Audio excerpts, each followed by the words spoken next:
தமிழகத்தில் தமிழக மக்களுக்காக ஒரு 6 ஆண்டு காலம் பணியாற்றுவதற்கு ஒரு பெரிய வாய்ப்பு, ஒரு பெரிய பாக்கியமாக நான் கருதுகின்றேன். இன்னைக்கு எந்த இடத்துல இணைஞ்சனோ அதே இடத்துல மரியாதையோடு, பண்போடு, அன்போடு என்னுடைய பாதை வேறு பாதையில் பயணம் செய்யணும்.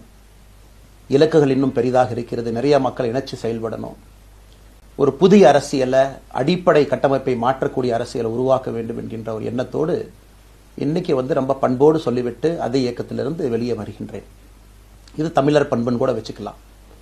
வெளியே சென்றாலும் கூட மரியாதையோடு சொல்லிவிட்டு செல்வது நம்முடைய பண்பு என்பதுதான் எனக்கும் இலக்கணமாக இருந்திருக்கிறது.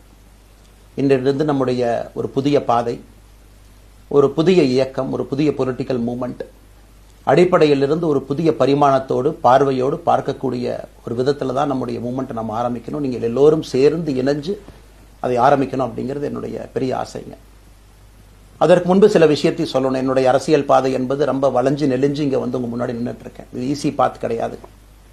ஒரு கிராமத்தில் பிறந்து ஒரு சாதாரண குடும்பத்தில், விவசாய குடும்பத்திலிருந்து ஒரு காமன் மேன் அரசியலுக்கு வர்றதே நம்ம ஊரில் நம்ம ஒதுங்கிக்குவோம், வரமாட்டோம். பட் அதே போல் என்னுடைய பாதையும் கூட 2009 கேப்டன் விஜயகாந்த் அவர்களுடைய கட்சியில் தேமுதிகவில் ஐஎம் லக்னோவில் படிக்கும் பொழுது ஒரு இன்டர்ன்ஷிப்பாக 3 மாத காலம் ஆரம்பித்து, அதன் பிறகு 10 ஆண்டு காலம் கழித்து பாரதிய ஜனதா கட்சியில் ஆரம்பித்து 6 ஆண்டுகள் பாரதிய ஜனதா கட்சியிலிருந்து இன்னைக்கு தனித்துவமாக நம்முடைய இயக்கத்தை மக்கள் முன்னாடி வைக்கணும். உங்க முன்னாடி வைக்கிறேன். 25 வயசுல எனக்கு அந்த இன்டர்ன்ஷிப் திரு விஜயகாந்த் அவங்க கிட்ட செய்யறக்கு ஒரு பெரிய பாக்கியம். அன்னைக்கு அரசியல்லாம் என்னன்னே தெரியாம ஒரு புதிய அரசியலை தமிழகத்தில் கொண்டு வர முடியுமான்னு யோசித்த தருணம்.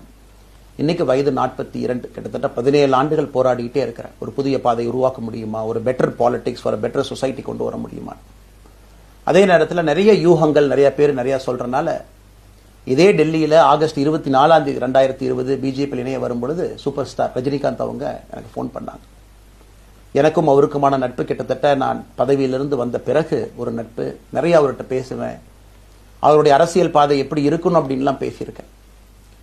அப்ப திரு சூப்பர் ஸ்டார் அவர்கள் இங்க டெல்லியிலிருந்து திரும்ப வரணும், அவருடைய இயக்கத்தில் இணைய வேண்டும் என்ற வேண்டுகோளை ஆகஸ்ட் 24 ஒரு நாளைக்கு முன்னாடி பிஜேபியில சேரும் பொழுது வைத்த பொழுது 3 விஷயம் தான் என் கண் முன்னாடி இருந்துச்சுங்க. தமிழ்நாட்டுக்கு எது நல்லது, அது எந்த மாற்று கருத்தும் இல்லை. சூப்பர் ஸ்டார் அரசியலுக்கு வர்றதுதான் தமிழ்நாட்டுக்கு நல்லது.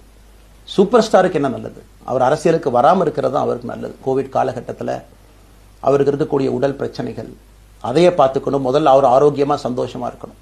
அண்ணாமலைக்கு எது நல்லது, பாரதிய ஜனதா கட்சியில் இணைகின்றேன் என்கின்ற வாக்குறுதியை திரு சந்தோஷ் ஐயா கிட்ட கொடுத்தேன், ஒரு ப்ராமிஸ் கொடுத்தேன்.